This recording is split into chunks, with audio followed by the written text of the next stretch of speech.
we're here in Lancaster today. We had a fun long drive out here. And we like to do a panel discussion with people who know the area and have been working in that area, neighborhood of the county when we do these performances. So we get to hear from all of you now about what's going on in Lancaster and your experiences here. So I'm going to introduce our panel, which I'm going to read off of our program. We have Christopher Boyd, who's the Executive Director of VelNonArt Transformative Health. We have Melissa Ivory, who's a community advocate, Michael Janssen, am I saying that right? Who's a community advocate, and James Evans, who's a community advocate. And I'm going to let each of you say a little bit more about who you are and what you're doing right now. Do you want to start us? Sure, yeah. So yes, I'm Christopher Boyd, the Executive Director and Founder of VelNonArt Transformative Health. Also a licensed psychologist, so I have a private practice on the side, being able to link people with mental health services. We started a nonprofit, my partner and I, in 2021, basically as an SSP, so a syringe service program providing harm reduction services around LA County.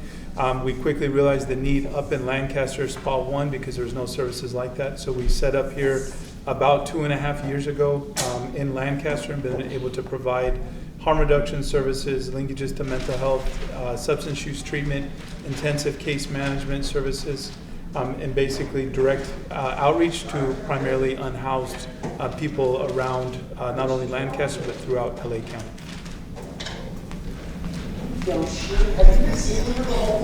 I'm Melissa Ivory, and I'm a mother of 5. I work with VelNonArt Transformative Health. Yay, they transformed my life, first and foremost. Transformed it completely. I was homeless for like the last 8 years. Don't turn around. He found us. He found me, Ms. Blanca Cornejo, VelNonArt Transformative Health. Before that, I'm a voice for the people, for the homeless. I connected services. Well, I went to a lot of churches, and I had a lot of connections with churches, services, people, from the housing community to the homeless community, from working community to mommy and me community. So it was easy for me to connect with people because I already had connections. So when I became homeless, it was kind of a lot. I've never set my life up for this, I said. And I think I cried more than I've ever cried in my life, and I've never cried. My mom always told me I was weird. My dad always called me like, are you the devil's spawn? Because I connect with people, and people connect with me. If not, they come here. But I gave up clothes, food, and I was homeless too, but it's okay. I was right here in Lancaster next to the 14 freeway, 20th Street West to be exact. And as of recently, how many years later, I've only known them and worked with them, and they worked with me because they found me for about 2 years only. And I've been homeless for 8. No drugs, no nothing in my future. I did drugs because I didn't have nothing else to do. And the only thing that was the avenue, and right here in LA Valley, is drugs. It's not programs that if you accidentally fall in the crack, we can help you back.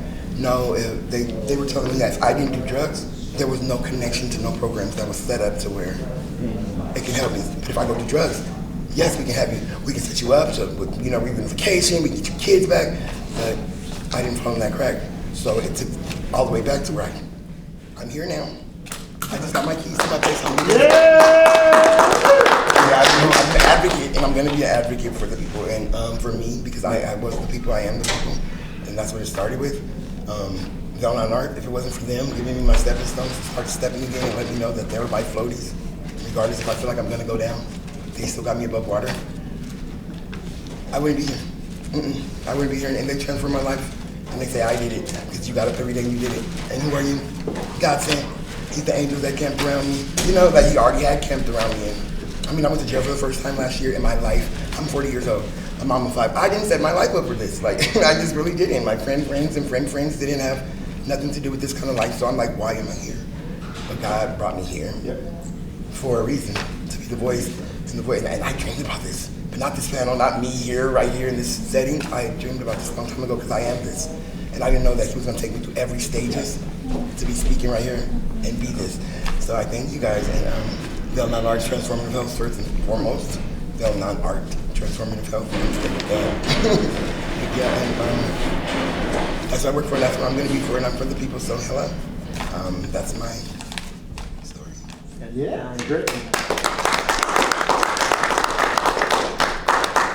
Before you continue, maybe could someone close the door? There's a lot of, it's hard to hear the people talking while there's talking outside. Yeah. My name is Michael Janssen. Honestly, I want to applaud you folks because what you did really hits home with me. I've been also homeless for about 7-8 years in the same community as Melissa. Yeah, and it was quite an experience. I mean, I've struggled with meth. I'm at this point, as of today, clean for 102 days. And I can honestly say that, I mean, like I said, what you guys shared with us was really special because, I mean, I never would have thought how many things you touched on that actually really meant something to me. I mean, things that I don't spend a lot of time thinking about, but just seeing you guys act it out, perhaps it's because I try to not think about those hard times. But I'm very grateful that I was here to see this. And I'm also grateful, like Melissa said, Chris and VelNonArt. My short little story is my father, my mother, my best friend, they all committed suicide. And so if anybody had the perfect storm as far as finding their way into homelessness and addiction, I pretty much had everything you needed. Yeah. And if it weren't for these folks, I wouldn't be employed, I wouldn't have housing, I wouldn't be clean. I mean, they've believed in me, they've shown me that, I mean, I signed up at Tarzana of my own volition. They've shown me that I could believe in myself, even though previously I never did. But it's kind of hard to argue when people show up and they believe in you. I'm not going to argue, you know, I mean, so they must have seen something in me that obviously I didn't see. And I'm will always be grateful, eternally grateful for those folks. I've known Melissa, I mean, we went to a harm reduction class that they put us through down in LA. And I mean, I used to tell people, Melissa was like the Mother Teresa of our neighborhood. I mean, really. I mean, of all the people that were just in it for themselves trying to survive, she was really doing so much for so many people. And it's a pleasure to be here, and I just want to thank you all for what you're doing, because I mean, it really is valuable. Thank you. Hello, my name is James Evans. I am actually a lead participant for VelNonArt. I signed up probably about half a year ago, and like my case manager, Jessica, I guess was looking for me, and I actually went to jail. I got out of jail, and I was just like, this life, like I was just done with the current life, and like a baby was born and everything, and I was like, well, I got something to fight for, like so. Since then, like I sought out Jessica, found Jessica, which was good. Like she's became like my best friend throughout everything. Like because VelNonArt literally got me housing. They helped me with my court. They have helped me, like, held my hand through everything with going to family court to get the baby. Like, right now, I'm doing, like, anger management classes, which I don't have such a big problem to the world with anger, but deep down, I can see, like, yeah, there's better ways I could do things in life, which are helping, because it's not just with anger, it's just, you know, those steps can actually get you through everything you're going through if you don't know how to deal with it in a positive way.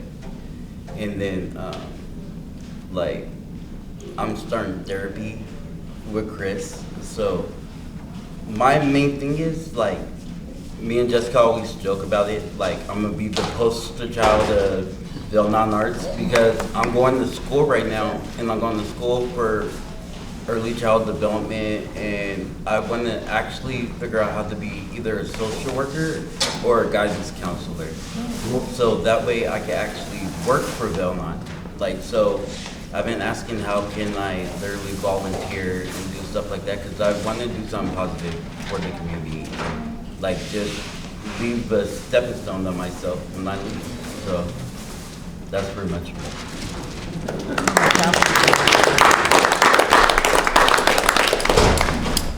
Thank you all for being here. Yeah. Great panel. Yeah. So I think maybe let's start by just talking a little bit about Lancaster. Like, you all know the area.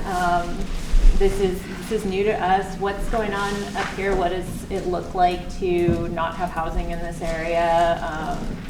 What does it look like to try to get housing in this area, or try to get someone help to get housing? What? 8 years. Yeah, go ahead. 8 years. I'm like 8 years it took me. Yeah. 8 years. The whole time I was homeless. And because I didn't fall in the cracks, I didn't set my life up for this. I'm like, how do I get out of it? It So- took me 10. Go for it. It's what? It took me 10 years. 10. Michael? Between 7 and 8 years, and I just wanted to say, I mean, the things in your play that you described, it's really foreign to us, because I mean, we're living in the desert. Yeah. It's not like we could just walk down the street for help. I mean, my girlfriend and I literally walked 5-6 miles pushing a shopping cart with 5 or 6 5-gallon water bottles just to have something to drink, or just to shower, which she wasted all the water anyway. But I mean, it was a challenge. I mean, it's really a challenge out here. I don't know as far as the folks here in town what that's like, but I mean, some people have described it as we were camping. Yeah, because Oh, yeah, tent I hate life. that. Yeah, And then we were yeah. in camp. And tent life is hard. I mean, in the summer when it's 110, 115 degrees, it's 120 in a tent. And I was in a tent in the winter when it was getting down to 20 or 30, and things were actually freezing in the tent. And so the conditions out here are, I think, pretty harsh.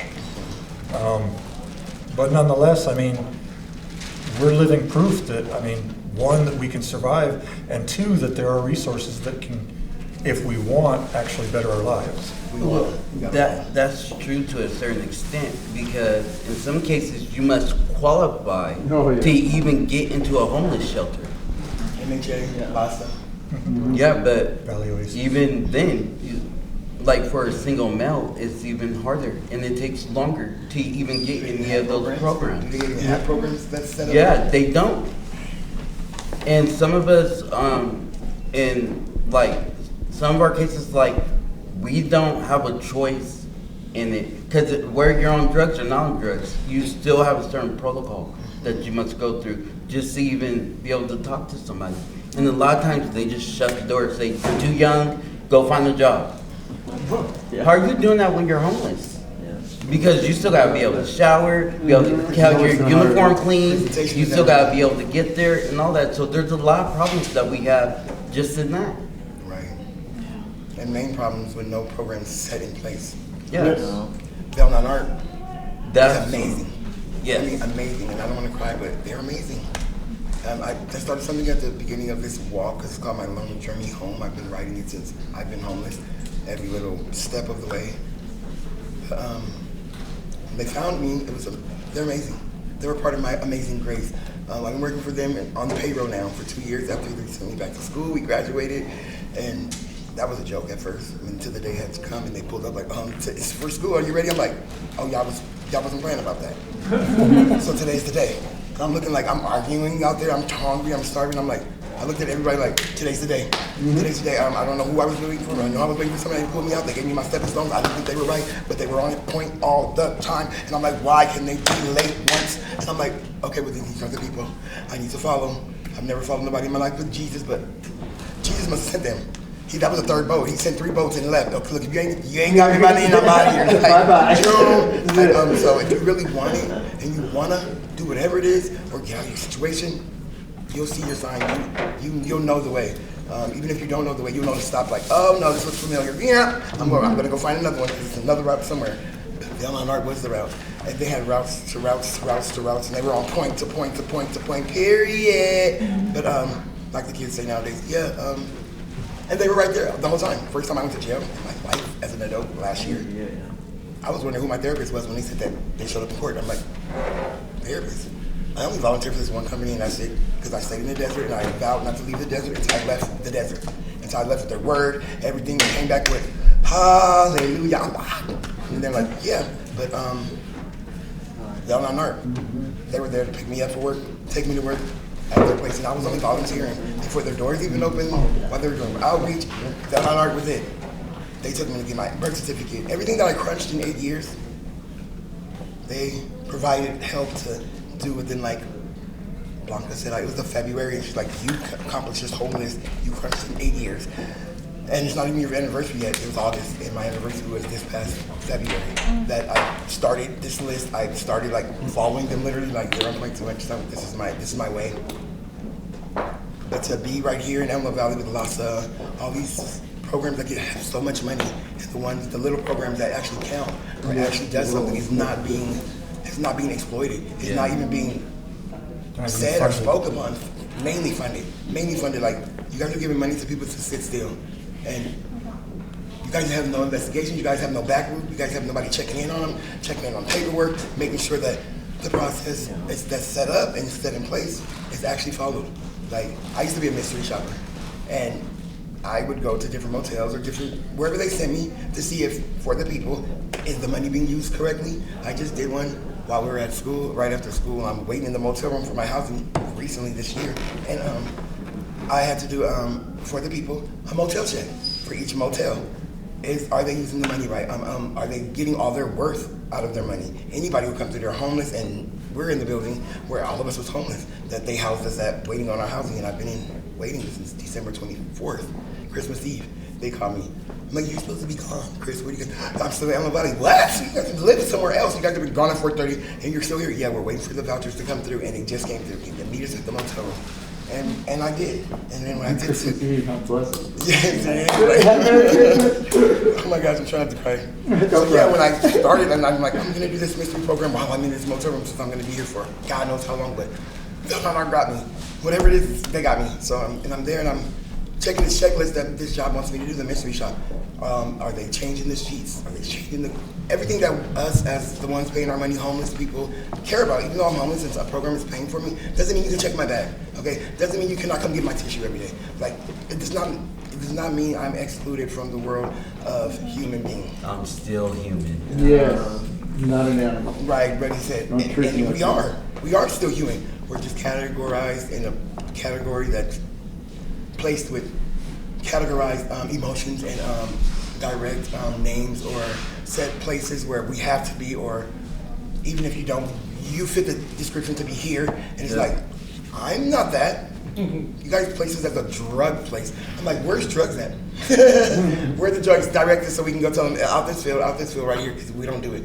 So for me to be labeled, the whole area I was staying in on G and 20th Street West, to be labeled as a drug and this and that, I'm a mama five. I didn't set up for this at all. I was the marketing manager in retail with Didi's Discount and Ross stores. I only was about my family. I wanted to be a mother, and I was okay with everything that came with it, and I was amazing. It was amazing until the world didn't think so. It was not.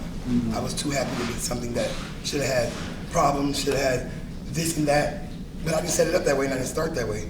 But when I fell in the cracks of something I've never been on, I never thought I was gonna get out. When VelNonArt came, like, you can get out. I'm like, who are you? You guys are bothering me. I swear. I'm like, oh my God, these people are here to bother me again. And they were God saying, because he camped them around me already, so I wanted to sorry. No. I wanted to add, obviously not speaking for experiences, or I can't share the experience of a person who lived, but from the other side, as you all had pointed out, the micro and the macro, but of going through with empathy and knowing that. So if the situation, empathizing with somebody, having the compassion when that leads, then it's very difficult to not do what you can to help somebody out, or to think of it as a job where, you know, they might have somebody suffering, but it's a weekend or it's a holiday weekend. So that's what, you know, I got to clock out and we'll pick back up when work starts again. Because then you have the privilege to do that, to leave and go back to air conditioning, or to go and get food, or to forget about everything where other people don't. And I think that the thing that I've noticed, again, of not living out here but in Lancaster, the resources, all of the system that you've all talked about as well, and that everybody knows that LA County, right in the middle of LA, is all the resources, you know, for housing, everything's been dispersed there. So when you come out to Lancaster, there's a couple crumbs. So it's kind of like if the meal was centered in LA, right around, you know, the central LA area, by the time there's any leftovers coming to Lancaster, it's a couple crumbs or a piece of bread, you know, metaphorically speaking. So the resources that are available for people to go and to get housing, they're even less and more finite, and there's traces of them, but there's hardly anything for anybody because it's all been divvied up around central LA. So again, something that we've noticed of trying to work through minimal resources to try to make something work. Or like if they point out to Oasis or LOS, all these other organizations that have access to housing, but there's nothing up here. Or you put something in for a referral and it's been months, again, what you all spoke to, months or a year goes by and there's no response, or you get the email and that person doesn't work there anymore, but there's nobody else picking it up. So, Yeah, I totally agree. I'm gonna ask one more question, and then I know that, oh, sorry, No, were you please. waiting to? Well, I was just going to say, personally, I can say that without naming names, there's organizations up here that get a pretty good chunk of money. And one of them I was with for 4 years, nothing happened, literally. Yeah. Another one I was with for 2 years, and they literally, not intentionally, but literally made my life worse. They left me in a situation where I got beat up in the temporary housing I was in, ended up in the hospital with a ruptured lung. And they didn't take any responsibility for it whatsoever, even though they were the ones that put me in that situation. I asked for help, and quite literally they said, "Michael, you need to be a big boy and deal with it." But I mean, the one thing I can say is, so that was cumulatively 6 years wasted working with organizations that had the funding to make a difference. Like Melissa, once VelNon found us, within 2 years, was willing to clean up. I got a roof over my head. And the beautiful thing about it was they didn't make any promises. That's the worst thing you can do to homeless people, is promise something and then not Don't fulfill it. deliver. Makes you angry. Yeah, I mean, it basically causes you to lose faith in humanity. And that was the one thing that they didn't do. They just said, we'll try to do this, no promises. And in a 2-year period, they did far more for me than the big boys did, basically. So, I'm sorry. Yeah, and that's because VelNon, what they do is they'll meet you where you're at. Necessarily, they're not applying pressure for you to do anything that you don't want to do. But they have the resources and they're willing to help you get anything you want out of life. They're going to show you the way to do it. They're going to tell you exactly how you can get to doing it. And they'll be there right there with you to help you do it. Right? But you still have to do it. Yeah. But we're They're not going to make you do anything. Yeah. Yeah. But that's the best thing about it, because when you're tired of this lifestyle or you're tired of not having anything and you actually have the support, Whoa. and actually have people that are willing to, no matter what the situation is, like they have your side, where you're wrong, right, or endeavor, where it doesn't matter, like, but they're still going to be there. That changes everything in the way that you view a lot of things. Open up your heart to everything, and with a smile.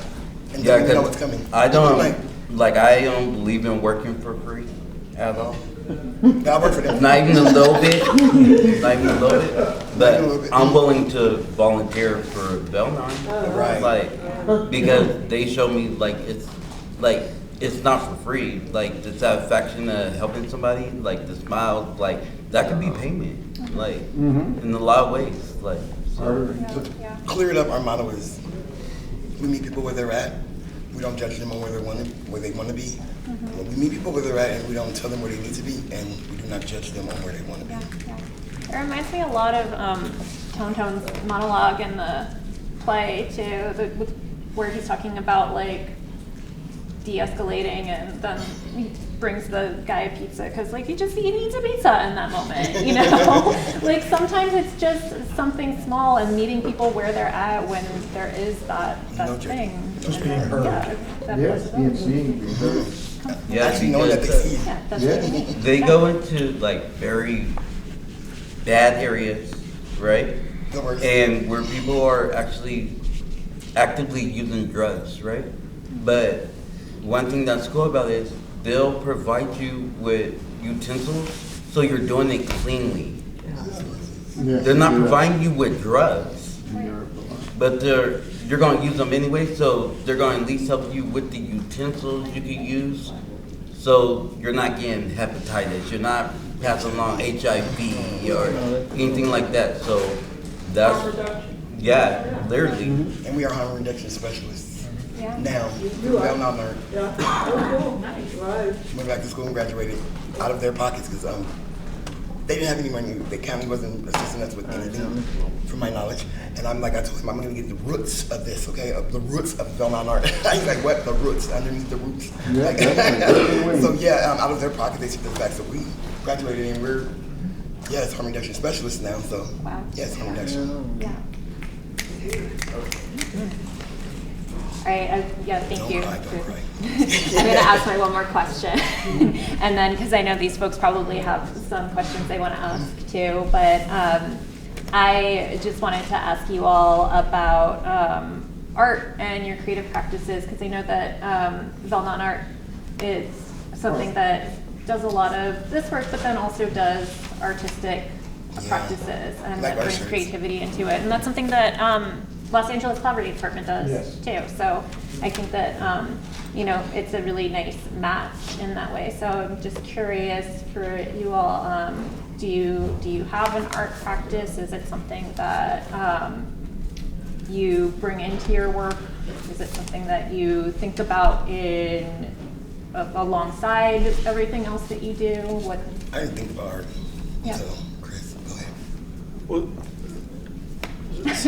so we try to approach things from a creative process, right? So especially if we're working, we've had community events going into schools, we're talking, mental health, substance use, a lot of preventative things, but using art as a tool for engaging, as opposed to coming in and just lecturing. So if we are coming in today and everybody here had canvases and paint, and we gave a concept or a framework loosely to speak about a topic, everybody can go in through their own creative process and share it, whether that be you go off in a completely different direction or you stay on track or on topic of something like wellness or self-care. We had last year a community art event that Melissa and Michael both participated in, and we had access to mental health services, linking people up to substance use treatment at their community resources. But it was through means of different creative projects. We had they could build a city sculpture, so 2-dimensional, 3-dimensional live painting. But the difficulty that we have with art though is that a lot of times, like going out, like what James mentioned, going into a spot and handing out safe use supplies. Like here's some clean needles and a pipe and Narcan. We really might not be able to say, and do you want a canvas to paint on?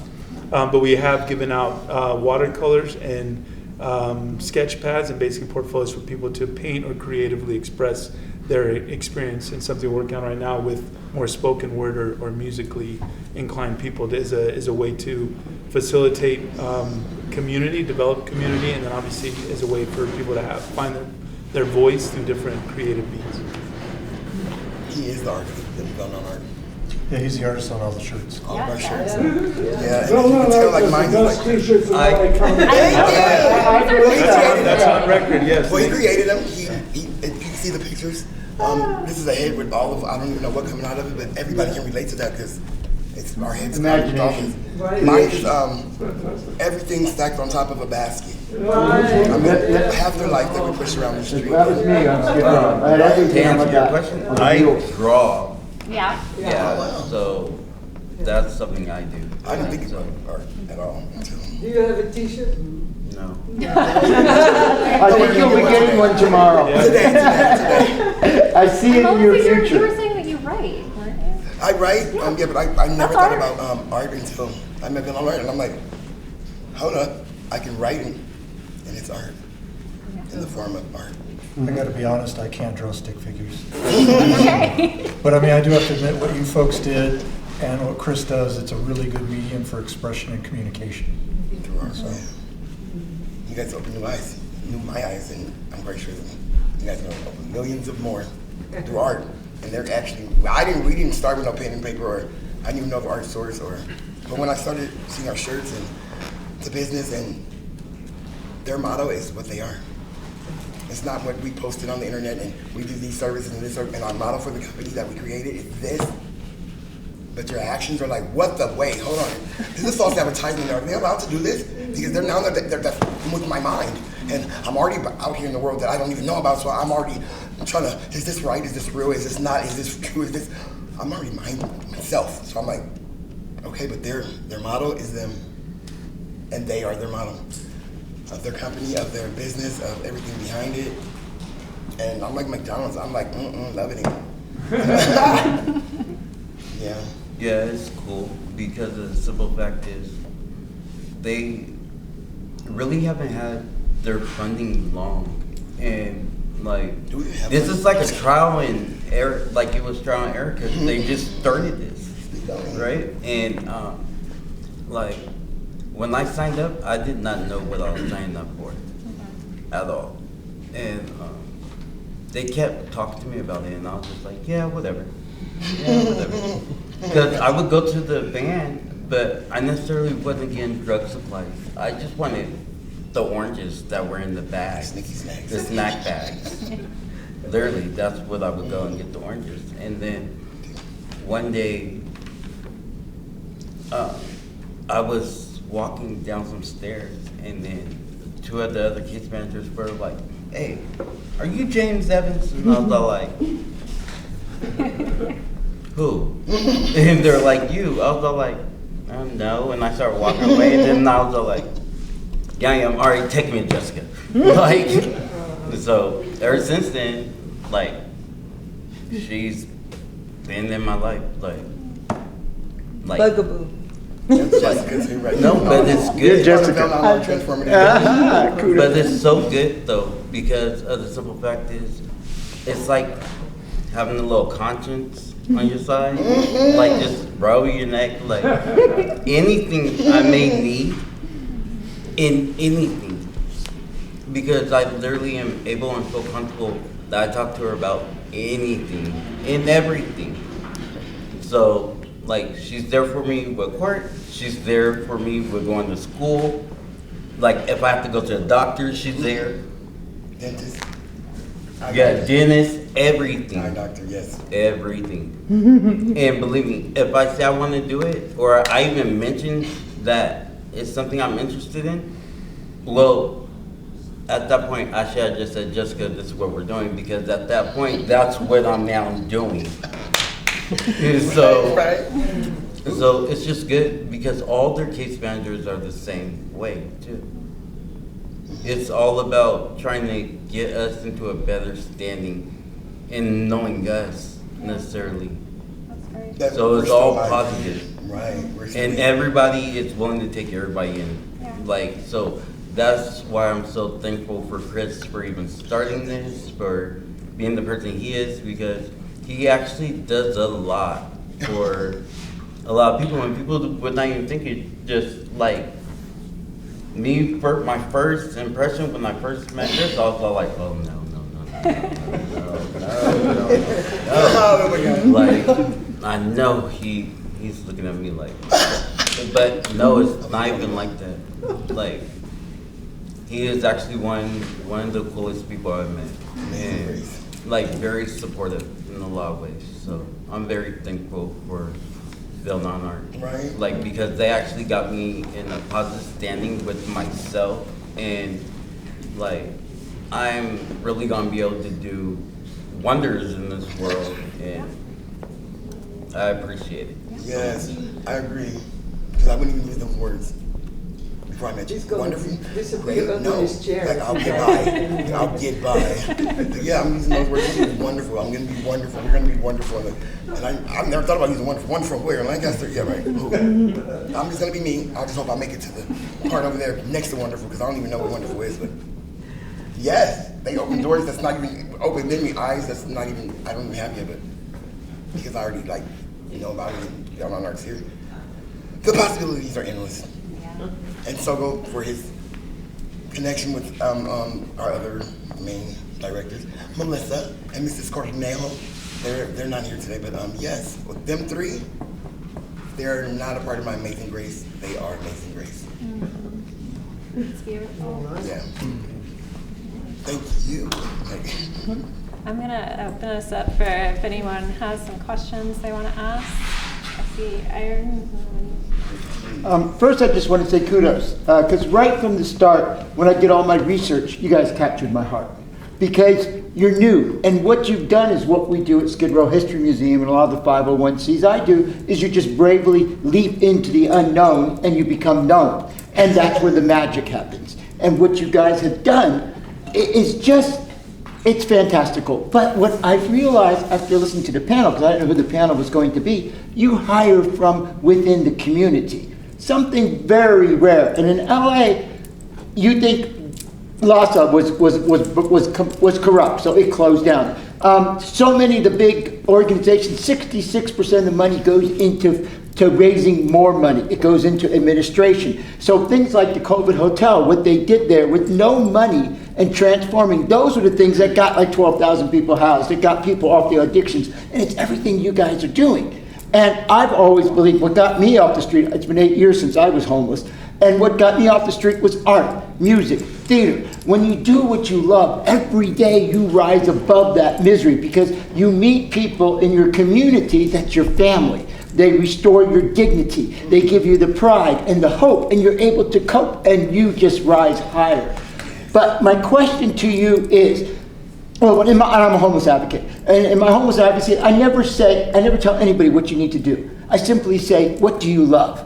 And if you say, I love to dance, I'll introduce you with people that love to dance. If you say, I love art, I'll bring you to the Studio 526 where they give you free art and canvases. If you like to sing, I'll bring you to Urban Voices Project where you can join a choir. That becomes your family. You can then leave because you become the 5 people you're closest to. And once you leave those 5 addicts and those 5 people that have been hurt, that hurt people, you then have these earth angels that then lift your wings so you can do anything. But my question to you is, we drove around and beautiful trees and beautiful scenery, the mountains and the skies and all the flowering trees and the birds and the bees. But the homeless people I saw, they were around, especially here in the library, but there was no tents.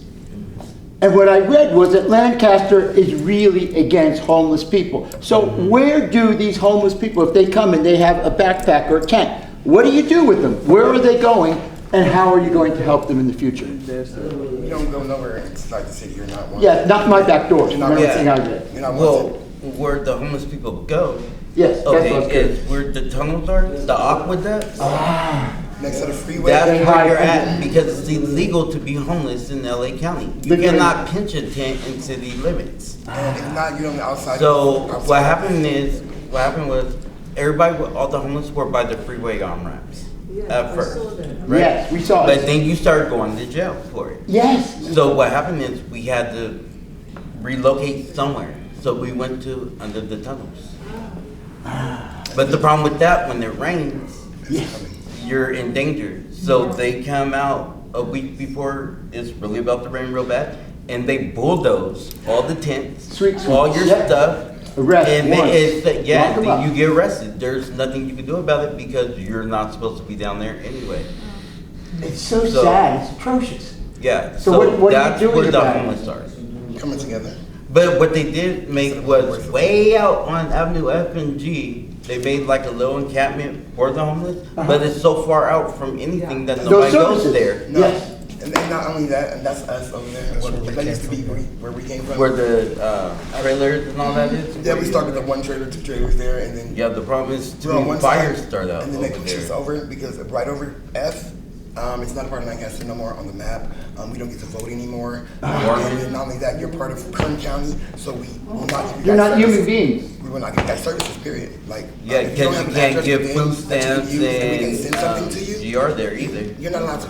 You're not allowed. You're not allowed. So that They pushes keep out you in even more. fear because you'll be arrested, so you keep silent and you don't. Yeah, talk. because you're And able they to wake up, pinch they wake up it. your communities. Yeah, because you're able to pinch a tent I was there at voice, because so I'm like, it's not in LA County, it's in Kern County. Well, they're criminalizing it in LA, where we are, because the Olympics is coming in 28. Right. So There's pretty like much 70% less people on the streets than They there used to pushed be. the homeless to a different county. Yes. That's pretty much what they It's did. not at the different county, it's Los Angeles County. No, that's Kern County. Right, because after F and the 58 freeway, It's which is on correct. Avenue E, makes Keep it. pushing them makes further it and Kern further County. away.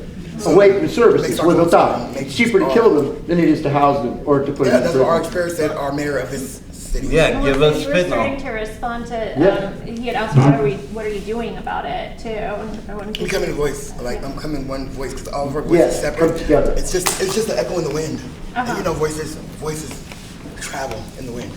But we're coming together as one voice so we can be loud and proud and say it loud, because we need to be heard. Somebody Yes. needs to be Yeah, heard. yeah. Somebody needs to be heard, and if we get together, we're going to be heard because they have no choice but to hear us. Like the Lord says in the Bible, if you stand alone, you might get break. It's hard to break. So Do you have a plan? Like, what is your plan? Our What plan do you is, see for the future? is try again through creativity, and that's what we do, kind of like what you say with art. But if there's a problem, rather than saying this is the dead end and it doesn't work, we pride ourselves on being like, we're fluid enough. We don't have a bureaucracy. Yes. There's 15 people in our organization. If you have an idea, let's think about it. I'll think about it all night and try to come up with an idea. So we know that is all of you, I preaching to the choir, but we need property.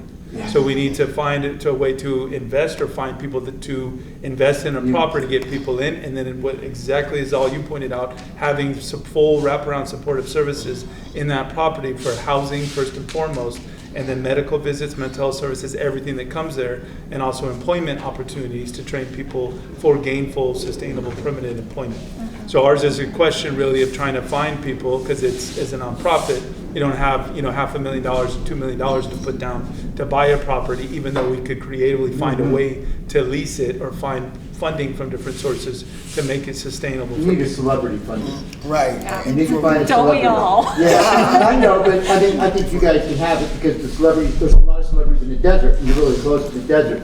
And nobody wants it in their backyard, so I think that might be something. I'm sorry, I'm dominating. Yeah, well, speaking of funding, I just wanted We to lost get a that. little deeper into that because we were going to do this performance at the fairgrounds. Right. And you had this whole beautiful plan, Chris, about Right. having canvases and people were going to paint and we're gonna have food trucks and we're gonna find the people in the desert and bring them out. And then your funding got cut. And then we were gonna do it and then our funding got cut. And so this is what is happening. And so here we are at the library, which is generous enough to give us this space for free.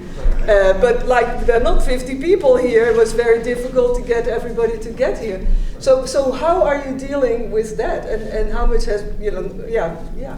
That's the question. Good question. So yeah, thank you for bringing that up. We did have a plan as to be more a community of arts-based, food, everything, and having more time to prepare it. And then we were told, probably like you all, that 2 weeks ago you can't have any funding from 2 weeks, going back, in the past.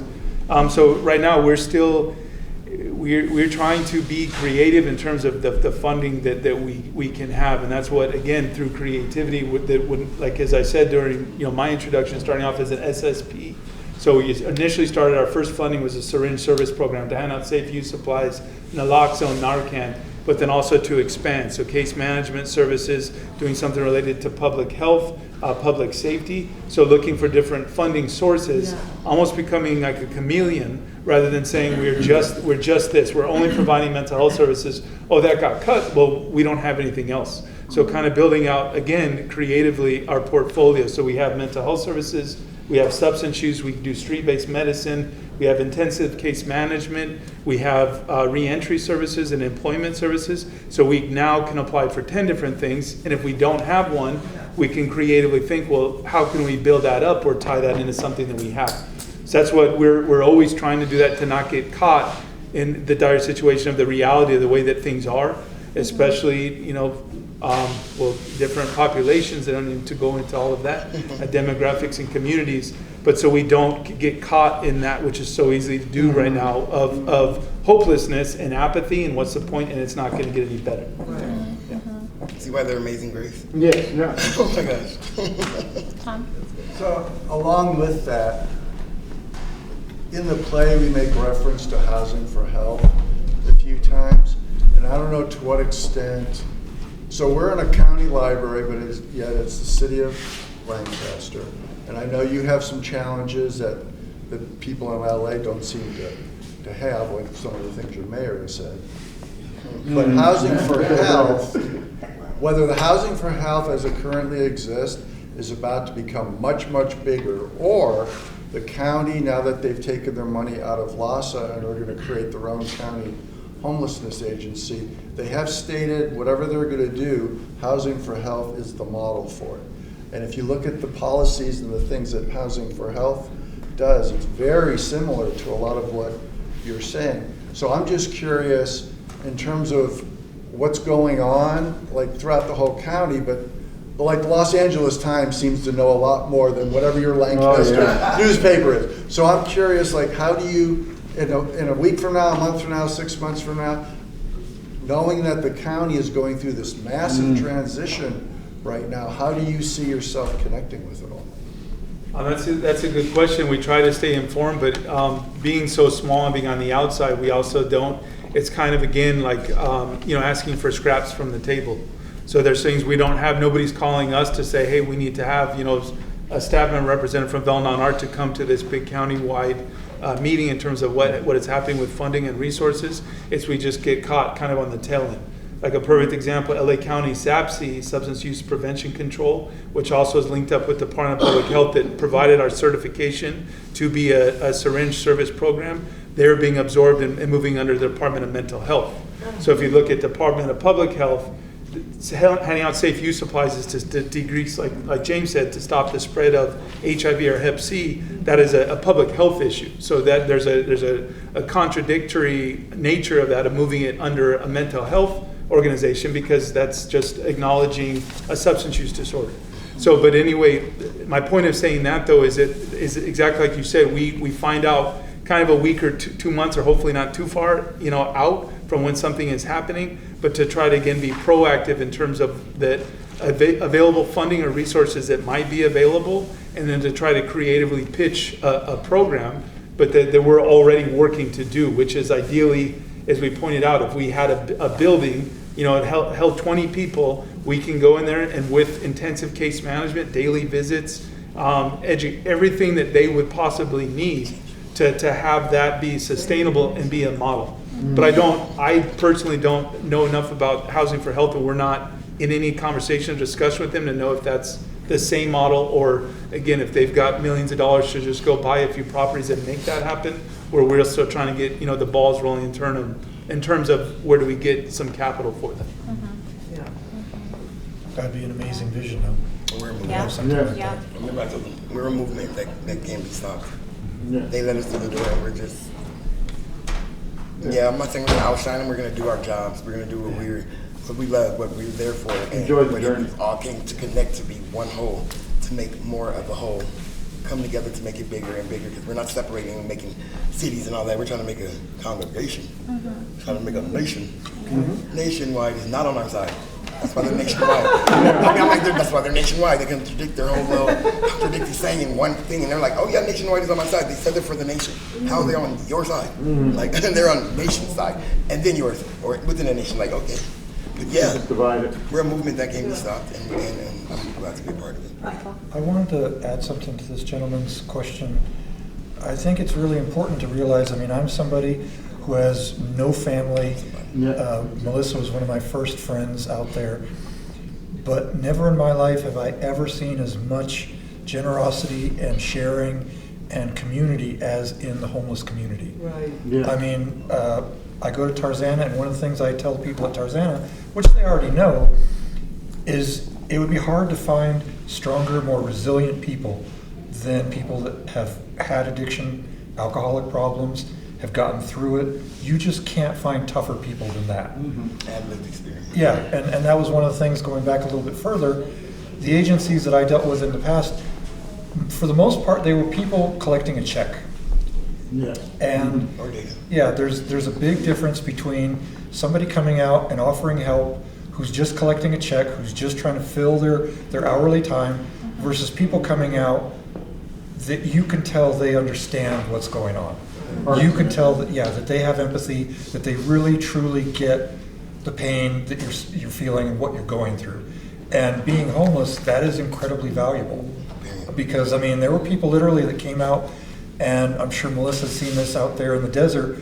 Certain organizations would just chuck entire boxes of food out in the desert instead of taking the time to give it to people because they were responsible for distributing the food.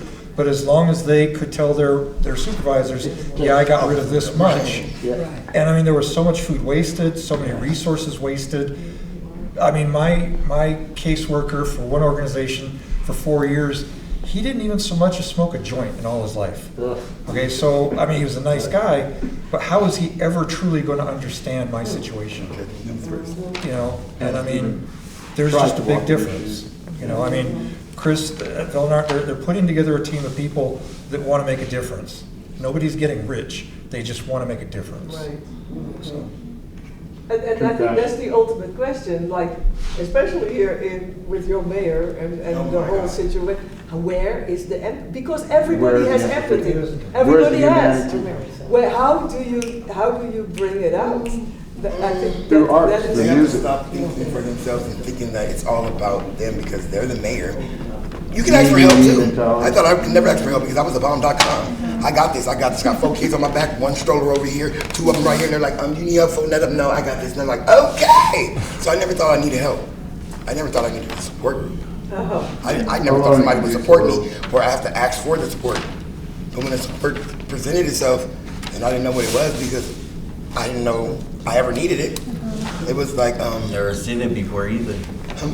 You've never seen it before Never, either. never. I thought I was it, but I'm in an area that I've never been in. I said my life before, so is this it? The first time I met Chris, he came with a Wu-Tang shirt on.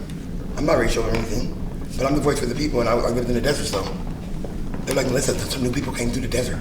This little lady, Mrs. Melissa, Blanca, she's a bomb, she's it. She's like, okay, as long as you keep on going, girl, I'm gonna be right behind you, soaking it up like SpongeBob. So we were trained by her. And then there was Chris with Mansour.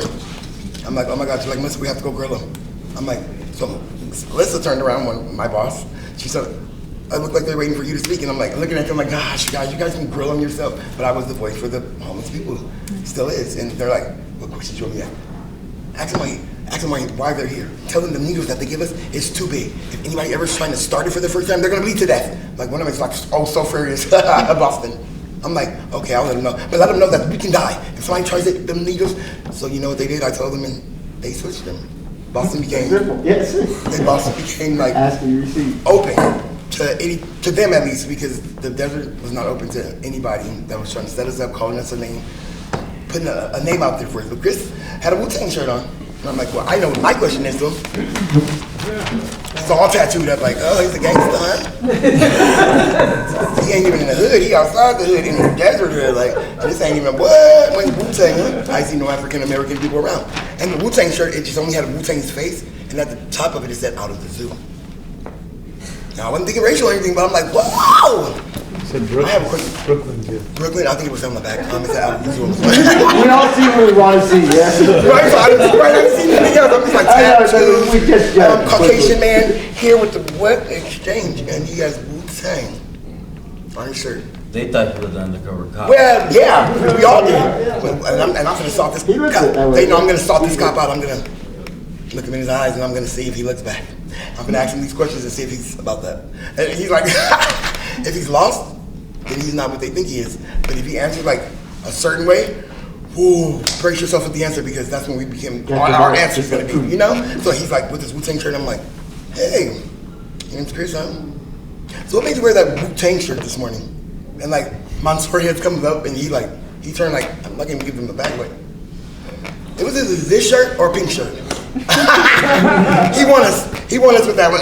And then, of course, that's when I realized that he had a team behind him with him that was so supportive and made sure that I didn't go away with any other thought but that. He's like, or maybe he likes hip hop.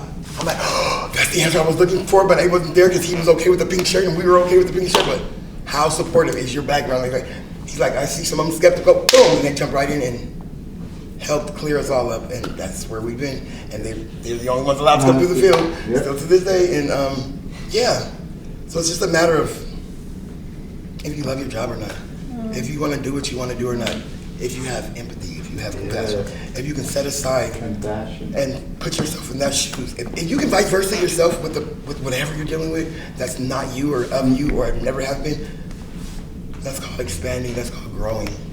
The moment you don't want to, no, you don't want to change or you don't want to be a part of, that's when growth stops. That's when, stand still, a stud is there and no growth. But yeah, they are the season. When they jump in your life, they plant them around you and you don't even know, like, you didn't even ask for a garden, but in the summer comes, oh my gosh, like, how these roses get here? Whoa, it's all dirt, it's all desert, how did these roses get here? Like, oh, I accidentally dropped some last summer, like, so you thought I was gonna need a rose because I woke up this morning, it was a rose, and I'm like, I'm beautiful, I don't need nobody to tell me. Yeah, VelNonArt is like, oh my gosh. I was gonna, sorry. Oh, no, I'm done, I'm ready not to cry. I wanted just to add to what you asked about empathy, and especially, politically, but again, not to tell you all things you don't know, but empathy, different people have different levels of it. So you might be more empathetic than I am. You might have to have something to teach me to open that up. Or it might be something that, again, once people are impacted, like we saw with COVID and the pandemic, that if I'm in my own private world worrying about me and all of a sudden somebody gets sick or passes away from COVID, now it's hit me. Or if we look at things even politically right now, when things get hit and it changes somebody on an individual level, now I'm forced to be confronted with that. And now maybe that is the seed of empathy because I didn't know what that felt like. And now I have to reckon with that. And what is this feeling? Because I never had to deal with it before. So I think empathy has to be cultivated. There are catalysts for it. But I think of going through politically, if we're able to talk to people from like capitalism, right, in terms of a profit, if it makes sense, then we can get empathy in as long as somebody says that it's going to be profitable. Yes. We're not going to just ask for $1 million and it's wasted, but we can show you how you can give it back. Or we can tell you that these are services that we're going to provide, but you as an organization or you as a property owner, you stand to benefit and gain this way. Mm-hmm. So I think that is what the task that we work through right now in terms of this, especially this political climate, how we can make empathy coincide or merge with people that are not naturally empathetic, so it looks like a good business proposal. Money. Yeah. Oh, and ways to get a grant?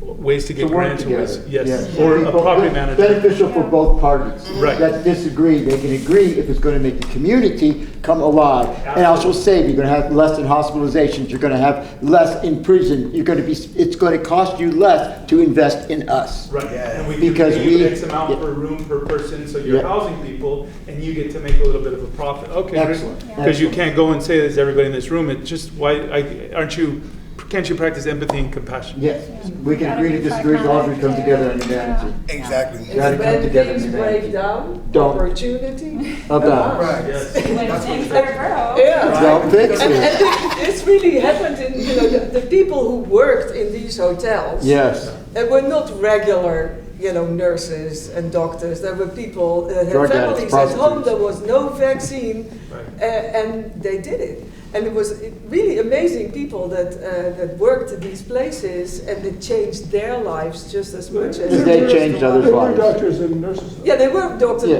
but they were like But doing the extra early. step, to just take the risks of getting sick themselves. They were scared, but they did it They because they quarantined felt like themselves they with the really had to people. do it. Right. They're very compassionate. Yeah, Yes. yeah, absolutely. And a lot of them had histories of either being street workers or drug addicts. So they had been in that and then have gotten out. So like you guys, what you're bringing people in that have lived on the streets, you're now able to talk to the people in the streets because you lived in their shoes. You've experienced it. So you have the compassion, you have the empathy, and you have the success stories that's going to motivate them. If she can do it, if he can do it, and if this guy can do it, then I can do it. And so I give you kudos for bringing on such valuable, strong individuals that are making a difference not only in their lives, but in this community's lives. And I It's think wonderful. We're saying today that, what we're talking about happening in the COVID hotels is happening in so many places around Yes. LA County. It's just, I want to maybe end us by repeating something that you said, Melissa, about just bringing people together, and we're stronger when it's a big voice of people instead One of voice. individual voices. Yeah, so maybe that's something that we can have as a takeaway from this. Right. Thank you all so Thank you. much Thank for you for sharing. having me. All right. Lancaster. I know somebody- Great panel, great panel.